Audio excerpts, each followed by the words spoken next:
দেখো, ধৈর্যের একটা সীমা আছে, কখনো সীমা লঙ্ঘন করবা না। এতদিন তো টুম্পা ভাবির পেছনে ছিলে, এখন আবার সীমা আসলো কোথা থেকে? আচ্ছা, এত সন্দেহ কেন করো? তুমি কি আমারে শান্তিতে থাকতে দিবা না? জাউরাটা আমারে তো খাইছে, এখন দেখি আবার শান্তির সাথেও থাকতে চায়। हम इसका पति है, हमको सिर्फ फांसी का सजा।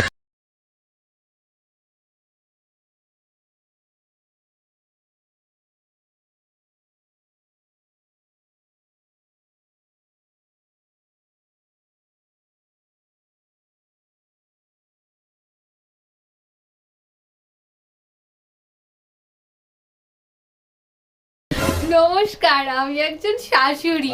আমার ছেলে আর বৌমার মধ্যে যখন ঝামেলা বাঁধে আমার এত আনন্দ হয় যে আনন্দের কথা আমি আপনাদের বলে বোঝাতে পারবো না।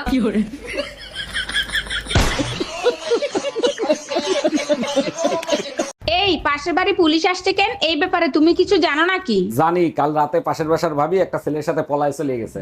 এর জন্য তুমি মন খারাপ করে আসো কেন? ভাবির চরিত্র তো খারাপ, সে তো আমার ভাইয়ের সাথেও সম্পর্ক করতে চাইছিল।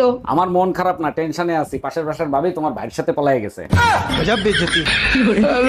ওই গো, বলছি আমার বাবা যদি তোমার সাথে আমার বিয়ে না দিত তাহলে তুমি কাকে বিয়ে করতে? তাহলে আমি তোমার বাবাকে রাজি করাতাম, তারপরে তোমাকে বিয়ে করতাম। বিয়ে কিন্তু আমি তোমাকেই করতাম। আর যদি তোমার সাথে আমার দেখাই হতো না তাহলে তুমি কাকে বিয়ে করতে? তাহলে তোমাকে আগে আমি খুঁজতাম, তারপরে তোমাকে বিয়ে করতাম, কিন্তু বিয়ে আমি তোমাকেই করতাম। আর ধরো আমার জন্মই হয়নি তাহলে তুমি কাকে বিয়ে করতে? তাহলে তাহলে আমি অন্য কাউকে বিয়ে করতাম।